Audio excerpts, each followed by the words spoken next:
సరే, ఈసారి ప్లేయింగ్ 11ని నేను ఎంపిక చేస్తాను. మీరందరూ ప్రశాంతంగా ఉండండి. నన్ను ఎవరు టార్గెట్ చేశారో వాళ్ళను బెంచ్ పై కూర్చోబెడతాను. This is the Virat Kohli right now. Virat, నీ జట్టులో మొదటి పేరు నా పేరు ఉంటుందా, లేదా వేరే వాళ్ళ పేరు ఉంటుందా?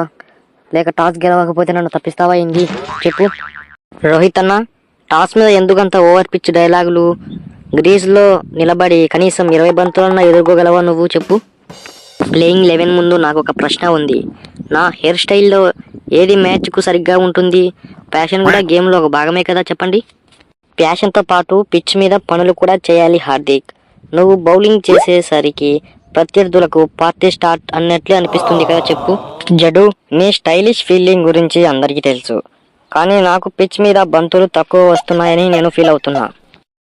మీరందరూ మీ హైలైట్స్ గురించి మాట్లాడుకుంటున్నారు, కానీ నేనేమో నా